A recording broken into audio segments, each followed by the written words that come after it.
Kids, बच्चों कैसे हो आप सब। मैं आशा करती हूँ कि आप सब अपने घर पर बहुत अच्छे से होंगे। ठीक है, आपका मेरी हिंदी की कक्षा में स्वागत है। मेरा नाम ज्योत्सना है और मैं विजडम स्कूल से हूँ। बच्चों, जैसा कि आप सबको पता है कि हम लोग हिंदी में स्वर को अच्छे से याद कर चुके हैं, अच्छे से लर्न कर चुके हैं ना। और हमने एक कविता जिसका नाम था मेरी माँ, वो भी हम कर चुके हैं। तो आज हम लोग इन दोनों चीजों को आज अच्छे से रिवाइज करेंगे, स्वर को भी और कविता को भी, मेरी माँ। ओके, चलो अब हम स्टार्ट करें। ओके किड्स, सबसे पहले हम लोग करेंगे स्वर। तो बच्चों, मैं आपको बता दूं कि स्वर कौन से होते हैं। हमारे हिंदी में स्वर कौन से होते हैं। हमारे हिंदी में स्वर होते हैं अ, आ, ई, उ, री, जिसको हम रू भी बोलते हैं, ए, ओ, औ, अंग, अह। ये सब क्या है? हमारे स्वर। क्या है? हमारे स्वर। और हमारी हिंदी की वर्णमाला में कितने स्वर होते हैं? 11 हैं। कितने स्वर होते हैं? 11 हैं।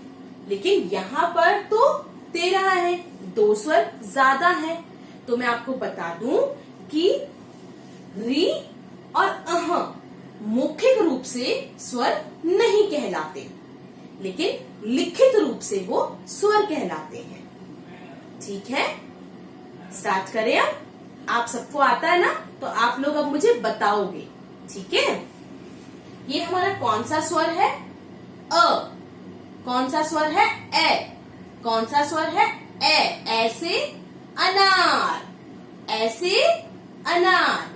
बच्चों, जैसे जैसे मैं स्वर बोलूंगी वैसे वैसे आपको एक पिक्चर भी दिखाई देगी। आपने उस पिक्चर को भी अच्छे से देखना है और समझना है कि वो किसकी पिक्चर है। जो शब्द आप बोल रहे हो, अगर अनार है तो वो अनार की पिक्चर है। अगर मैं अगला स्वर लेती हूँ आम, तो वो आम की पिक्चर है। ठीक है, आप लोगों ने पिक्चर को भी देखना है। ठीक है, हमारा पहला स्वर है ए। ऐसे अनार, ऐसे अनार। Very good. और इसके बाद हमारा दूसरा स्वर कौन सा है? आ। कौन सा है? आ से आम, आ से आम। और उससे अगला स्वर कौन सा है? ई से इमली, ई से इमली। और उससे अगला स्वर हमारा है ई से ईख, ई से ईख। उसके बाद हमारा आता है ऊ से उल्लू, ऊ से उल्लू। उससे अगला स्वर हमारा है ऊ से ऊंट, ऊ से ऊंट। ऊंट के बाद हमारा आता है री, जिसको अब हम लोग क्या बोलते हैं? रू। इसको री भी बोला जाता है और रू भी बोला जाता है। री से ऋषि, या हम लोग रू से ऋषि भी बोल सकते हैं। ठीक है, री से ऋषि।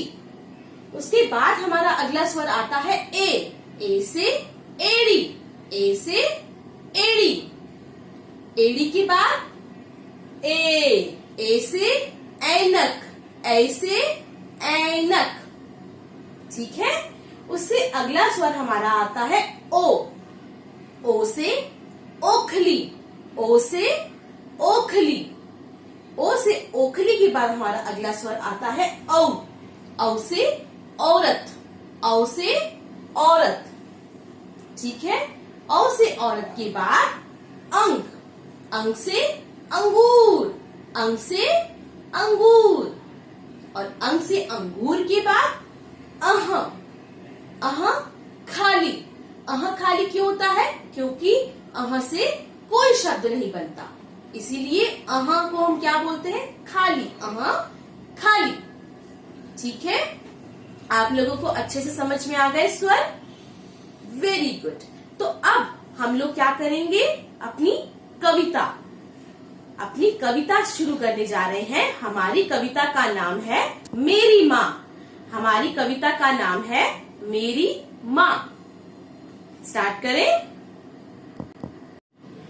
मेरी माँ है कितनी प्यारी, सबसे सुंदर सबसे न्यारी, मीठी मीठी लोरी गाती, लोरी गाकर मुझे सुलाती, मुझे पढ़ाती मुझे लिखाती, सच बोलना मुझे सिखाती। ठीक है, तो आप लोगों को स्वर की भी रिवीजन करनी है घर पर बैठकर, और इस कविता को भी एक्शन के साथ आपने इसको अच्छे से लर्न करना है। ठीक है किड्स, ओके, बाय बाय।